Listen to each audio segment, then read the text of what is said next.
Hey guys, we are back for book 22, Death in the Great Hall. After Telemachus comes in and joins Odysseus at his side while he's sitting on his crown, right after Odysseus um, comes out of disguise and shoots the arrow through the 12 axe heads. Death in the Great Hall, starting on page 72. Now, shrugging off his rags, the wiliest of fighter of the islands leaped and stood on the broad doorsill, his bow in his hand. He poured out at his feet a rain of arrows from the quiver and spoke to the crowd. So much for that. Your clean cut game is over. Now watch me hit a target that no man has hit before. If I can make this shot, help me, Apollo. He drew it to his fist, the cruel head of an arrow for Antinous, just as the young man leaned to lift his beautiful drinking cup, embossed, two-handled, golden. The cup was in his fingers. The wine was even at his lips. Did he dream of death? How could he? In that revelry amid his throng of friends, who would imagine a single foe, though a strong foe indeed, could dare to bring death's pain on him and the darkness in his eyes? In other words, he's relaxed and confident, right? But Odysseus's arrow hit him under the chin and punched up to the feathers through his throat. Backward and down he went, letting the wine cup fall from his shocked hand. Like pipes, his nostrils jetted crimson runnels, a river of mortal red, and at least one kick upset his table, and one last kick upset his table, knocking the bread and meat to soak in dusty blood. Now, as they craned to see their companion where he lay, the suitors jostled in uproar down the hall, everyone on his feet. Wildly they turned and scanned the walls of the long room for arms, but not a shield. Not a good ashen spear was there for a man to take and throw, because the servants have already taken everything, right? Odysseus and Telemachus have all the weapons. All they could do was yell in outrage at Odysseus. Next page, 74. Foul, to shoot a man. That was your last shot. Your own throat will be slit for this. Our finest lad is down. You killed the best on Ithaca. Buzzards will tear your eyes out. For they imagined, as they wished, that it was a wild shot, an unintended killing. Fools not to comprehend, they were already in the grip of death. But glaring under his brows, Odysseus answered, you yellow dogs, you thought I'd never make it home from the land of Troy. You took my house to plunder, twisted my maids to serve your beds. You dared bid for my wife while I was still alive. Contempt was all you had for the gods who rule the wide heaven, contempt for what men say of you hereafter. Your last hour has come. You die in blood.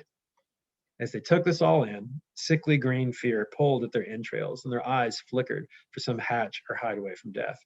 Eurymachus alone could speak. He said, if you are of Odysseus of Ithaca, come back. All that you say these men have done is true. Rash actions. Who are you trying to save, buddy? Rash actions, many here and more in the countryside. But here lies the man who caused them all. I was trying to blame it on the guy he already killed. Antinous was the ringleader. He made us do it. He whipped us on to do these things. He cared less for a marriage than for the power Cronion had denied him as king of Ithaca. For that, he tried to trap your son and would have had him killed. Of course, Eurymachus was going along with him the whole time, right? He is dead now and has his portion. Spare your own people. As for ourselves, we'll make restitution of wine and meat consumed, and add each one a tithe of 20 oxen with gifts of bronze and warm your heart, gifts of bronze and gold to warm your heart. Meanwhile, we cannot blame you for your anger. Okay, this guy's desperate, right? Odysseus glowered under his black brows and said, next page, not for the whole treasure of your fathers, all you enjoy, lands, flocks, or any gold, put up by others, would I hold my hand. There will be killing until the score is paid. You forced yourselves upon this house. Fight your way out or run for it if you think you can escape death. I doubt one man of you skins by. They felt their knees fail and their hearts, but heard Eurymachus for the last time rallying them. Friends, he said, the man is implacable. Now that he's got his hands on bow and quiver, he'll shoot for the big stone door there until he kills us to the last man. Fight, I say. Let's remember the joy of it. Swords out. Hold up your tables to deflect his arrows. After me, everyone, rush him where he stands. If we can budge it from the door, we can pass into the town, and we'll call out for men to chase him. This fellow with his bow will shoot no more. He drew his own as he spoke, a broadsword of fine bronze, honed like a razor on either edge. Then crying hoarse and loud, he hurled himself at Odysseus. But the kingly man let fly an arrow in that instant. Epithet there, kingly man, that's Odysseus. Let fly an arrow in that instant, and the quivering feathered butt sprang to the nipple of his breast as the barb stuck in his liver. The bright broadsword clanged down. He lurched and fell aside, pitching across the table. His cup, his bread and meat, were spilt and scattered far and wide, and his head slammed on the ground. Revulsion, anguish in his heart, with both feet kicking out, He downed his chair while the shrouding wave of mist closed on his eyes. Okay, so the two head guys are both gone now. Amphinomus now came running at Odysseus, broadsword naked in his hand. He thought to make the great soldier give way at the door, but with a great spear throw from behind, Telemachus hit him between the shoulders, and the lance head drove clear through his chest. He left his feet and fell forward, thudding forehead against the ground. So Odysseus has become a man, and he's killing two.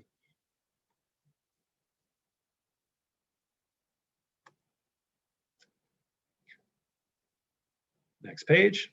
Telemachus swerved around him, leaving the long, dark spear planted in Amphinomus. If he paused to yank it out, someone might jump from behind or cut him down with a sword at the moment he bent over. So he ran from the tables to his father's side, halted, panting, saying, "Father, let me bring you a shield and spear, a pair of spears, or a helmet. I can arm on the run by myself. I'll give outfits to Eumaeus and this cowherd. Better to have equipment," said Odysseus. "Run then, while I hold them off with arrows as long as the arrows last. We are all gone if I'm alone and they can dislodge me." Quick, upon his father's words, Telemachus ran to the room where the spears and armors lay. He caught up 4 light shields, 4 pairs of spears, 4 helms of war on high plumed with flowering manes, and ran back, loaded down to his father's side. He was the first to pull a helmet on and slide his bare arms into the buckler strap. The servants armed themselves, and all 3 took their stand beside the master of battle.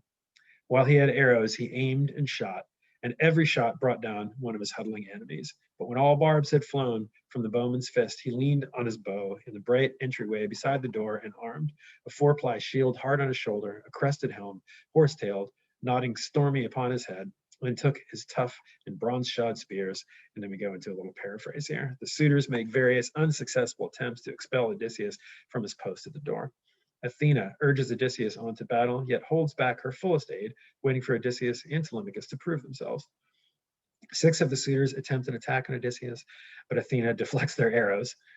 Odysseus and his men seize this opportunity to launch their own attack, and the suitors begin to fall. At last, Athena's presence becomes known to all, as the shape of her shield becomes visible, top of the next page, above the hall.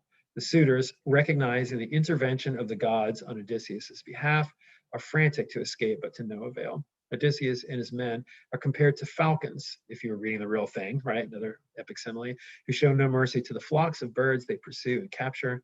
Soon the room is reeking with blood. Thus, the battle with the suitors comes to an end, and Odysseus prepares himself to meet Penelope. And that is the end of book 22. The suitors are dead, and all that's left is for Odysseus to reunite with Penelope, and I'll be back for book 23.